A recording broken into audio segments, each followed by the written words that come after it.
Alright, ladies and gentlemen, I'm here on the show, and I'm here to talk about some NFL news.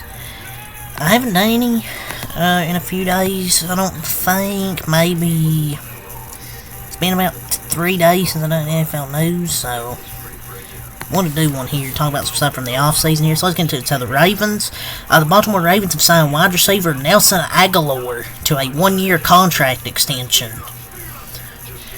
The only thing I know Agholor for is that famous clip where this man said, "We was catching him, unlike Agholor." But he's been a much better receiver since then. He had a solid season, 35 catches for 381 yards, 4 touchdowns. He's kind of just there.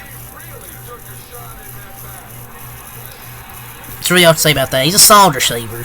Good depth piece, but yeah, very enough to say for that. So, starting Tuesday and lasting through Tuesday, March 5th, NFL teams can designate franchise or transition players tag. The tag can't include linebacker Josh Allen, running back Saquon Barkley, defensive end Brian Burns, safety Kyle Duggar, wide receiver T. Higgins, running back Josh Jacobs, cornerback Jalen Johnson, defensive tackle Justin Madubuike, quarterback Baker Mayfield, wide receiver Michael Pittman, defensive tackle Christian Wilkins, and safety Anton Winfield. Brian Burns is listed on the Panthers roster as an outside linebacker.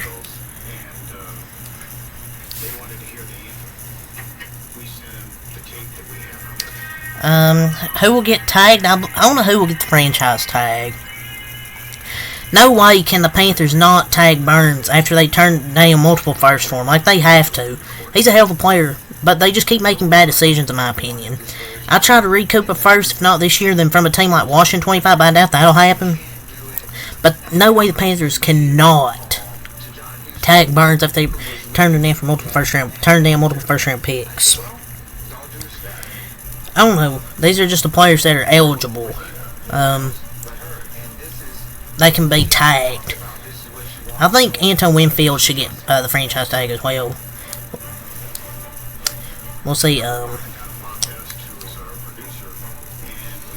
So starting, due to his 2023 cap number, Chiefs defensive lineman Chris Jones, a projected franchise tag will be $32 million instead of the regular $19.7 million, making him an unlikely tag candidate. So he's unlikely to be franchise tagged. So some news back here about the Jaguars and Falcons. Should wide receiver Calvin Ridley re-sign with Jacksonville, the Jaguars would owe a second-round pick to Atlanta, number 48 overall, as part of the conditions from their trade last year. The Falcons currently have a third-round pick, number 79 overall, via Jacksonville. So, it has an interesting twist to the potential decision here of what will happen. You need a more dominant wide receiver 1 for him to play wide receiver 2 role.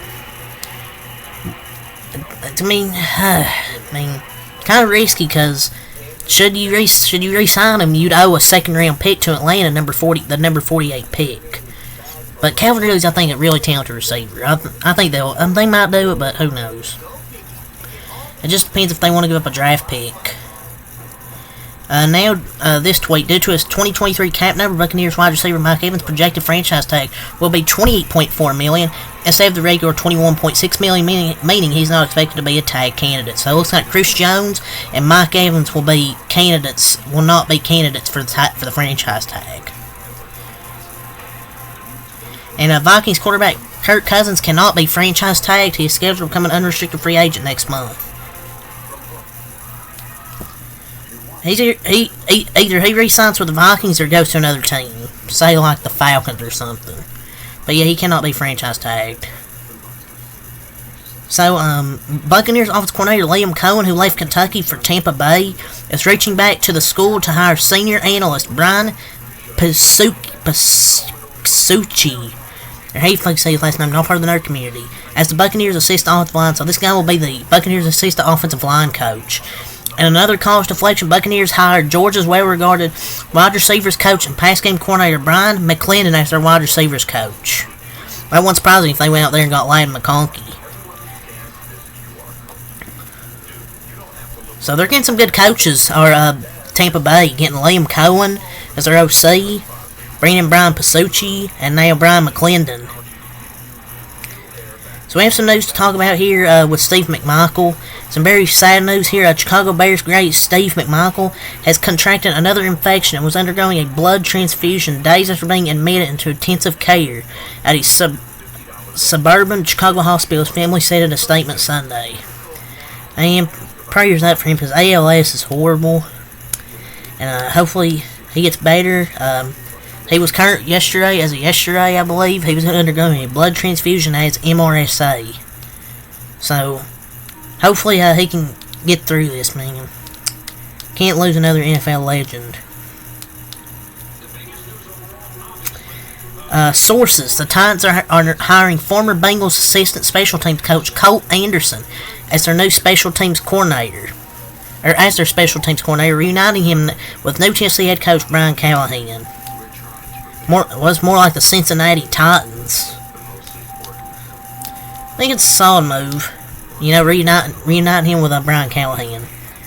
And the Chiefs have signed their assistant head coach and special teams coordinator Dave Taub to a contract extension. Andy's taking care of his guys, and they're going to try and get everybody back and try and run it back next year to go for a three-peat. They really are going for three-peat. They're bringing everybody back.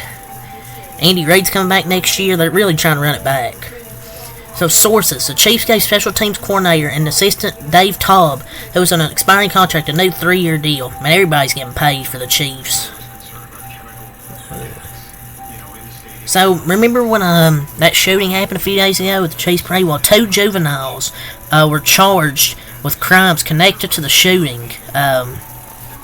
So, those 2, their identity's being protected because they're juveniles, they're minors.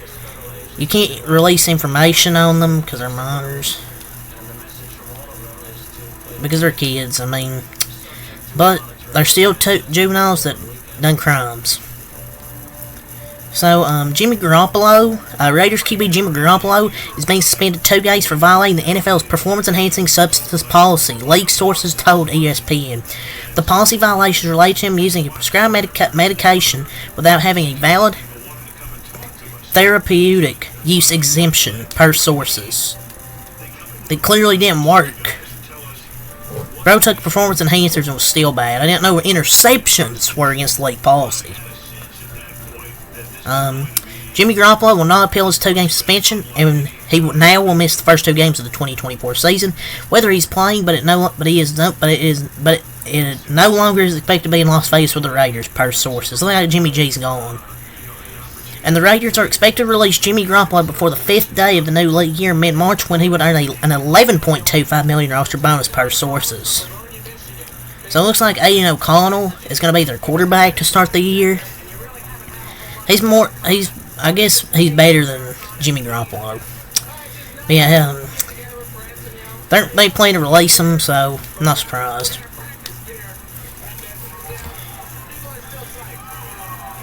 Let's see if there's more news here.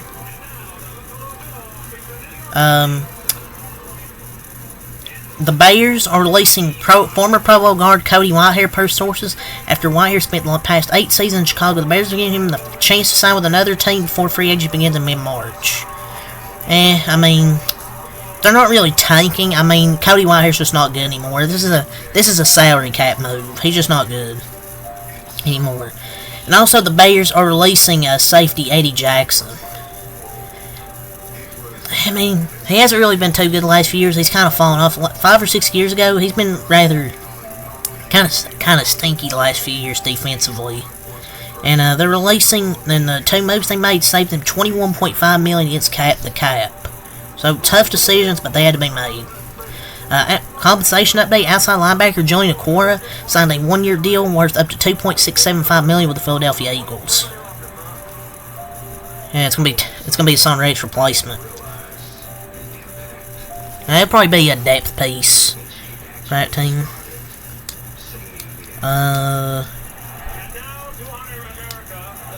Seahawks QB Geno Smith, who has $12.7 million in his contract that becomes fully guaranteed on Friday, was informed that he will remain on the roster through this week. Oh, well, this was a few days ago, but allowing that money to trigger. Sources tell ESPN the $12.7 million now converts from injury guarantee to full guarantee, assuring that Smith will collect the money. Don't see this often. Good for Geno to get all that money, get his money. And the Seahawks believed that in today's market, with salaries soaring for starting quarterbacks, the right decision was to pay the money. Per source, now Geno will represent a value to them or any other team that decides to reach out to see if and acquire Smith via trade. But Seattle now has locked in Smith, and he has locked in his $12.7 million. Well, Geno earned his money. Smart play. I think that's all from Schefter. So that's all the news I covered the last 3 days. Now I want to go over the 49ers assistant coaching changes this week. Defense coordinator Steve Wilks was relieved of his duties. Assistant head coach, running back coach Anthony Lynn becomes the Commander's run game coordinator.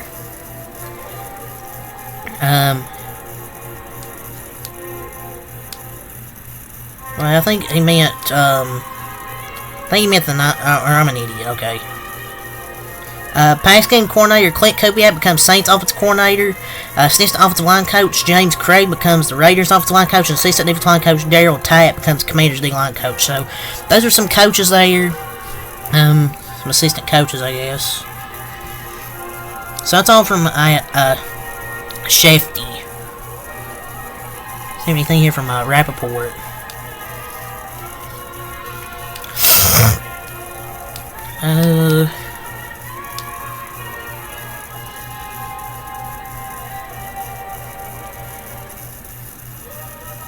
So, sources. The Chiefs have picked up the option on All-Pro defensive tackle Chris Jones' contract, retaining the right to franchise tag him and paying him $4.25 million he earned in incentives.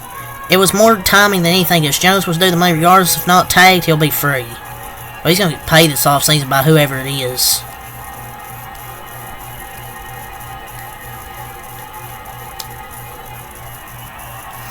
Eagles special teams coordinator Michael Clay, one of Philly's impressive young coaches, agreed to terms on a new contract extension, source said. His units were among the top in the NFL. Now all coordinators Vic Fangio, and Cal Moore are locked up beyond 2024. Yeah, there's that. So the bid is in. The Pittsburgh Steelers have officially submitted a NFL draft bid to host the event in 2026 or 2027. So the Steelers might get a bid, but we'll see. But that's all from Adam Schefter and Ian Rappaport. Let's see if we can look at JPA football, see if we have any stuff here. So rumors. The Vikings are, quote, hesitant to give star wide receiver Justin Jefferson fully guaranteed money after the first year in a new deal, per Pro Football Talk. It's not the dollars, it's the structure. They don't want to guarantee in full money beyond the first year of the deal for anyone other than the quarterback position. Can't mess us up. If they don't want to pay him, then they can continue to be average. But he's worth the money. At least, Tommy!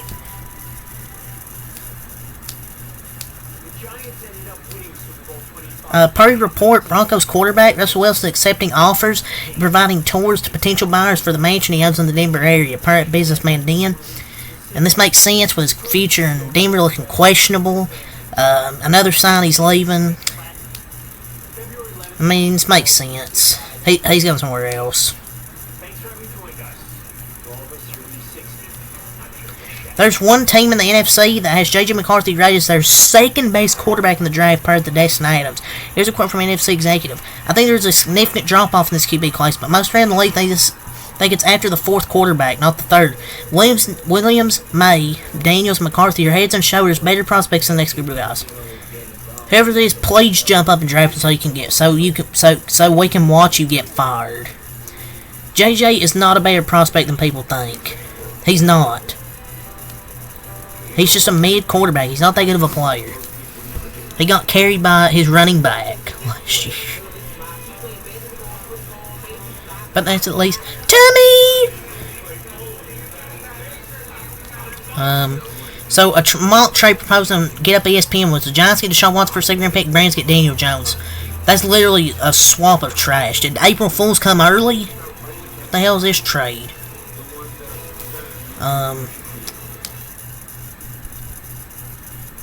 So, rumors. Jets GM Joe Douglas believes my son to be, quote, too nice for his own gun, doesn't exert his authority enough. Brett Tony Pauling he doesn't act if he's the big dog, and he doesn't lay down the hammer when he needs to. Well, he does kind of look soft and doesn't really speak up, but yeah, it's really the only thing I have to really say here. So, until next time, Peace.